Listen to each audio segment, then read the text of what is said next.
So unfortunately, there is no doubt that currently there is a large-scale exodus of doctors leaving the UK. And in a recent survey by the BMA, about a third of current medical students actually said that within 2 years of graduating, they plan to either leave medicine as a whole or leave medicine in the UK. And similarly, in another survey of junior doctors, 40% of these doctors actually said that they plan to leave the NHS as soon as they're able to find another job. And this was found to be largely due to the poor pay and working conditions of junior doctors working in the NHS. And in these surveys, Australia seems to be the #1 top choice option for these junior doctors wanting to leave. And these are staggering and shocking statistics. I myself have personally interviewed a number of doctors over on my channel who have either left the NHS as a whole, left working in medicine as a whole, or have left the NHS to go and look for other places of work such as Australia. And personally, I really wasn't thinking about doing this myself until recently. I was contacted by an agency worker in another country basically saying that if I consider coming to Australia to work for them, they will pay for my flight, they'll help me with my visa, they will sort out all of the admin associated with coming to Australia. And this really got me thinking,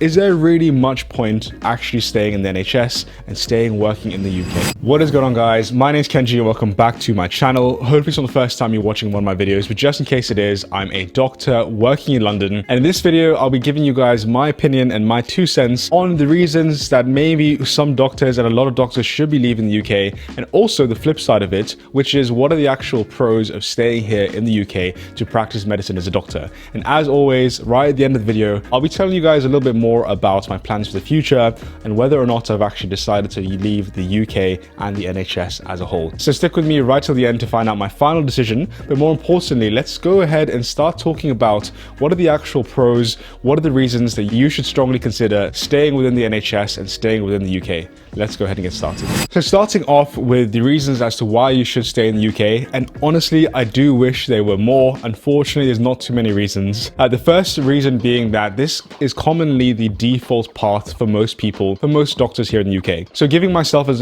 an example, right? I did 3 years of biomedical science degree before starting medicine. I then went on to do 5 years of medicine, and now I'm almost completing my first 2 years of working as a doctor. So that pretty much is more than a 10-year journey trying to get to where I am and trying to get onto this pathway of becoming a consultant, a specialist here in the UK. And for many doctors, this idea of the sunk cost fallacy. What that means is basically this idea that you've invested so much into this path, you put so much energy into getting to where you are, that if you were to leave and go somewhere else, you would have lost all that hard effort that you have invested into your current dream. Now, it's called a fallacy for many reasons. It is very nuanced, it is very negotiable. Some people might say that, look, just because you're leaving to another country doesn't necessarily mean that you're losing out and losing all the hard work. But generally speaking, for most people, it is effort. It is a lot of effort to decide to cancel the plan that you've been on for a while and just to move and jump and take your whole entire life to a new country, a new healthcare system. And particularly because medicine is very much a treadmill, here in the UK, there's a very standard pathway that all doctors follow. So right from the beginning, from your first day of medical school, you know the exact pathway that you'll be on to then become a consultant. Oftentimes, well, pretty much every single medical student and doctor will know the path of how to get to the specialty that they want to get into. And that includes all of the exams, all of the extracurricular stuff that you have to do in preparation for your specialty, all of the interviews. It is very much a treadmill that you're prepared for from day one of training. So for the vast majority of doctors, it is a default path, and staying on their current path of remaining in the UK is oftentimes much easier than trying to figure out how to get into this entirely new system, how to penetrate a whole entire new country and a new healthcare system in order to look for a better life or whatever that might be. Now, as part of my training as a doctor, I have to sign and fill out a huge number of PDFs whenever I'm applying for study leave, annual leave, and loads of things like this. So when UPDF actually approached me to sponsor the channel, I was super happy and excited to work with them because it's only a fraction of the price of Adobe, and it's also very applicable to loads of the students who watch my channel. UPDF is an all-in-one PDF editor which you can use across all of your devices, including Windows, Mac, Android, iOS, literally any device you have where you can read, edit, and annotate any sort of PDF, as well as exporting it to and from different formats, including PDFs, PowerPoint, Microsoft Word, and much more. UPDF also has advanced AI software that can translate, summarize, and explain all of your work in a matter of seconds, making it very ideal for students who may be reading long articles. As part of UPDF, you also get 10 gigabytes of cloud storage, which means you can work work on all of your PDFs wherever you are, whether it's in the library, your lectures, or at home. All of the functions of UPDF are actually free to try. However, if you do decide to pick up a license, that single license that you buy at an affordable price gives you complete access to the PDF tools across any device, whether it's a Mac, phone, or iPad that you have, with the same clean, easy, and nice and minimalist design and software that's super easy to use. It has very fast processing speeds, and I highly recommend you check out the functionality completely for free. And if you do decide to pick up a license, then using my link down below, you can actually get 61% off the full price. And that one license, as I said, will give you access across all of your devices, in addition to the 10 gigabytes of included cloud storage. Thank you so much to UPDF for sponsoring the video. The next reason why a lot of doctors here decide to actually stay in the UK is getting into the specialty training program is oftentimes more straightforward. And that's if you already are here in the UK. So again, using me as an example, if I decide to pursue specialty training, depending on what specialty I want to go into, I often have to just sit one exam or two exams sometimes to actually get into that specialty training. There may be an interview. It very much depends on what specialty route you want to go down. Largely speaking, there are no sort of weird exams or extra exams that you have to sit outside of what you're already prepared for. So for example, if I was to decide to go and become a doctor and specialize in America, I would have to sit the extra exams on that pathway, like the USMLE Step A and Step B, or Part A, Part B, whatever they call it, Part 1, Part 2. That is an extra exam, an extra hurdle that I'll have to sit in order to compete for that training post outside of what I would normally have to do here in the UK. And that tends to be the case for most countries. So if I was to go, let's say, train in Kenya, so as many of you guys know, I'm also Kenyan. If I want to go and train in Kenya, I will also have to sit their entrance exams in order to get my license to practice in that country. So there often are these new and weird exams that you have to sit in order to be able to penetrate that healthcare system and country. The next reason is that in the UK, the application process of specialty training tends to be quite straightforward in the sense that there is equal opportunity for all doctors. So of course you have to match the points. So you do have to give teaching and do publications and all these things. There is like a point system. But in other countries, at least from what I've heard, for example in Australia, it's not so much about what you know, it's actually about who you know. So a lot of my colleagues and friends who, for example, work in Australia have said that you need to get yourself onto a good name. Like you have to know a good number of consultants who will then give you the good recommendation to actually enter specialty training. And a lot of my friends have spent 5, 6, 7 years trying to get into dermatology training just because they haven't found the right connections and made the right connections in order to get into the specialty training. This is very different to the UK. In the UK, it does not matter who you know, what connections you have. It's very much about your effort that you've done and all of the extra things you've done as part of your application. So in some ways it is more of a meritocracy, I guess you can say, rather than who you know, like other countries as well. And from what I've heard, it's very similar in America as well. It's very much about having a good name, making connections, networking, and that is very different, like I said, to here in the UK. So to summarize that point, there very much is a lot of bureaucracy when it comes to applications in different countries. And that moves me on to my next point, which is that many countries actually prioritize their home applicants. But here in the UK, if you're a local graduate like myself, if you studied medicine here in medical school at a local university, and then you went on to a local foundation training program, I have to compete for specialty training entrance, not just to the home applicants, but I'm also equally weighted against international applicants. So these are people who maybe studied medicine in India or somewhere else in the world.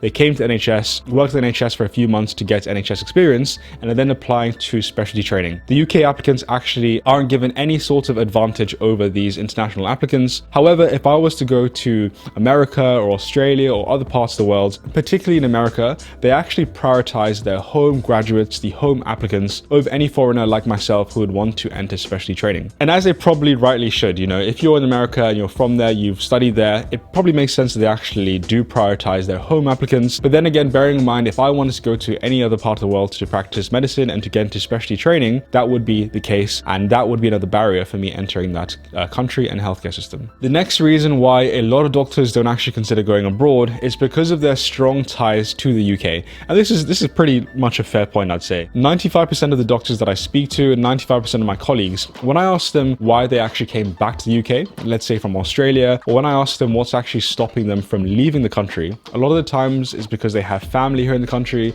they have friends, they have children who are already in school. All of these strong ties to the UK make it really hard to actually just uproot your life and move on to another healthcare system and another country as a whole. You have a mortgage, you have all of these things that really get in the way, and I completely understand that. However, as you guys know, for me personally, I don't have kids at the moment. I don't have much family here in the UK. I don't particularly have many ties keeping me to the UK, and that puts me at a different position to most doctors here in the UK, or most doctors who are deciding to come back into the UK from already working abroad. And the last point why a lot of doctors decide not to move abroad is because the grass isn't always greener. So with any decision in life, there of course is a flip side. Of course, there is a downside. What I've heard from a lot of people who leave to go to Australia, for example, is that it does look very tempting with all of the perks that I will talk about later in the video.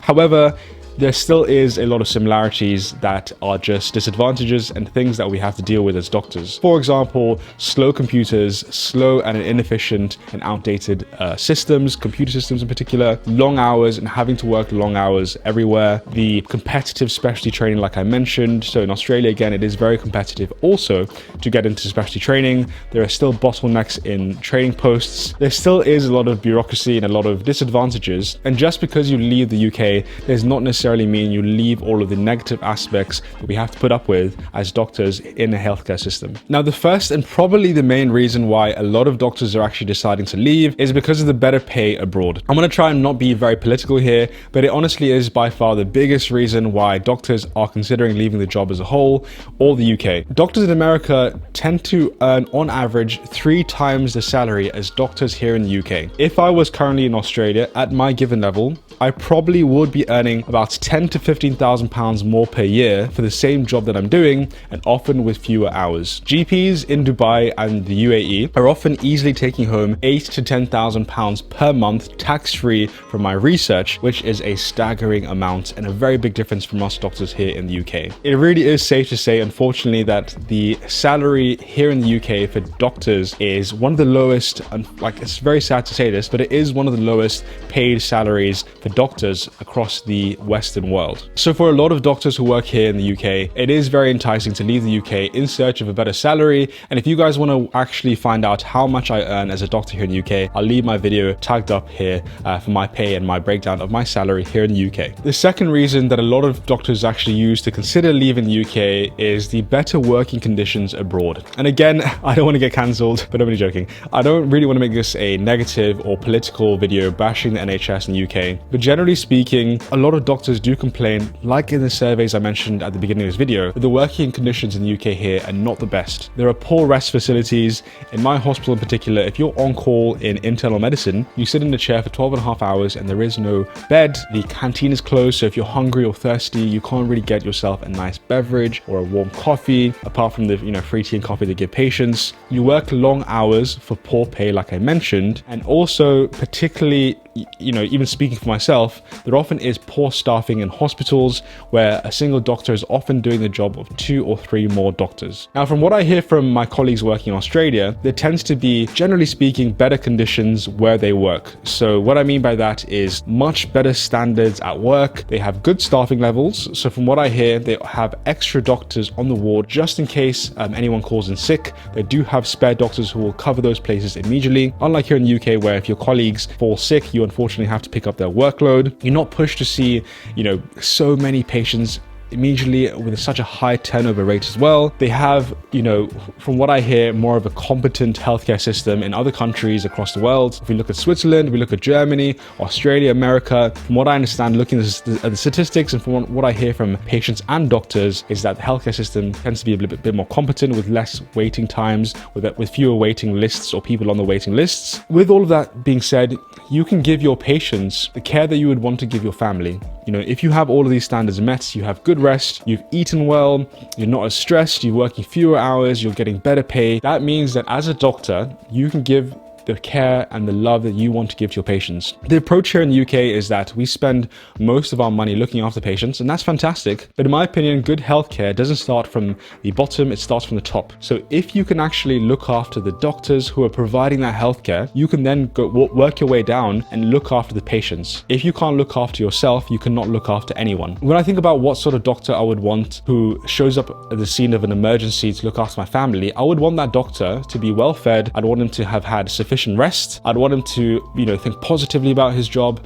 to have good pay so he can have good quality of life. I wouldn't want a doctor who has not had these things. Like I said, I think good quality of care starts with looking after the doctors, looking after the nurses, the healthcare assistants, the cleaners, and then we can provide that care once we looked after ourselves for our patients. The third reason why a lot of doctors are actually looking for work abroad is for a better work-life balance. Now, again, speaking from my perspective, in the UK here working for the NHS, my life honestly very much is work, work, work. If I include transport, my days are often anywhere from 10 till 14 and a half hours per week. I often work 60, 70 hours a week on a regular basis. When I come home, it is eat, rest, sleep, and repeat until the weekend. And I really have to wait until the weekend to fully enjoy my life. And I can't really spend my weekends completely relaxing because my weekends are spent catching up to the week, meaning meal prepping, it means cleaning, it means looking after my body, and catching up with all these things that I really could not do during the week. Here in the UK, not just in medicine, but it seems generally speaking, a lot of people use their evenings to actually just recover. When you leave the UK and you go to Italy and these other places, a lot of people, they actually see their evening as a time for them to actually enjoy themselves, meet friends, meet family, meet colleagues, and they can actually enjoy their evenings. The fun isn't just pushed for the weekend, and that's very different here in the UK. It might be a cultural thing, it might be a medicine thing, but from generally from what I understand from all of my friends and family, it tends to be something that we all do here in the UK. Now, of course, again, this argument is nuanced. In America, during your training, of course, they work crazy hours. American doctors probably work more hours than the junior doctors here in the UK. However, their training to become a consultant is much shorter. Oftentimes, it's only 4 years or 5 years. And once you reach that consultancy level after 4 years of training, you then earn loads of money. Like I said, 3 times the money here in the UK. And you can then use that money to earn back your time, which is what doesn't really happen here in the UK till much, much later. In Australia, as I said, doctors actually tend to work fewer hours. And there is this sort of cultural idea in Australia that your evenings are actually spent for enjoyment. Your work is actually balanced with your life. People go to the beach before work to celebrate their friends' birthdays. And they spend their evenings, like I said, seeing friends, resting, recovering, and definitely their weekends also doing the same thing. And the more you travel outside the UK, the more you realize that generally is a thing. And finally speaking, another really big reason why a lot of doctors are leaving is because of the better quality of life. I've touched on this so much in the video already, but here in the UK, there is a cost of living crisis. I know it's affecting a lot of the world and many parts of the world, but I live in the UK and I can tell you right now, there definitely is a cost of living crisis. It is extremely expensive to actually go out and enjoy yourself. And that also translates to a cost of happiness. Unless you're willing to be a hermit crab and you want to stay home all day, not see anyone, not spend any money, there is a cost to happiness. If you want to go out for lunch with your friends, you have to buy a train ticket, you have to put fuel in your car. That does cost money, and that does mean there is a cost to happiness, at least here. The weather also in the UK, if you know the UK, we know that we're meant, or at least we're known for having bad weather. It's very rainy, it's very gloomy. Australia has great weather. Other places around the world have fantastic weather. Unfortunately, not here in the UK. And because of the weather and the high cost of living, that means there is also limited things to do. So if it's raining and wet outside, you can't really do that much stuff outside. If things are super expensive, that does limit what you can do. Safety is also a big thing. I hear that in the UAE, it's super safe to go out. You're not worried about getting stabbed. The statistics on stabbing right now in London is crazy. Crime is on the rise. Healthcare also is a bit of an issue. So there is an exceedingly long waiting list that is just constantly growing for patients looking for healthcare here in the UK. And I'd definitely say that the general happiness index of the population is something that a lot of people have on their minds. Overall, this ultimately means that many doctors and other workers here in the UK are leaving in search of a better quality of life. So now that we've considered the pros and the cons of leaving the NHS, leaving the UK, now let's finally answer this question. Will I actually believe in the UK? And the answer pretty much is, guys, I have 4 months left here in the UK. My final rotation is going to be in geriatric medicine. And to be very honest with you guys, I'm keeping all of my options open, including exploring options abroad. I'm personally trying to put myself in the best position, not just financially, but in terms of my quality of life as well, and also in other aspects that I believe that I may be better off in another country. And the reason I'm trying to keep my options open is I'm trying to put myself in the best position possible for the best financial circumstance, the best quality of life. And if that means that I have to go abroad, then that's something that I have to consider. If you're a medical student or a doctor yourself, what I highly recommend you do is to, of course, invest in the UK, invest in no matter what healthcare system you are in the world, invest there. But even if you're in Nigeria or in Kenya, keep your options open. Don't be afraid of looking on LinkedIn, looking at what other healthcare systems are doing, looking at the salaries and the quality of life in different countries. I think it's really healthy to keep an open mind, an open approach, because you never know where your dream might take you. You never know what might be the best place to look after you and your family as well. Maybe it's the UK, maybe it isn't, and that is completely fine. Very long video. I hope this has been somewhat informative to you guys. If it has done, please drop the video a like, make sure to subscribe and notifications on. And before you leave, here is a video on my channel talking about my salary here in the UK. Thank you so much for watching, and I'll see you guys on the next one.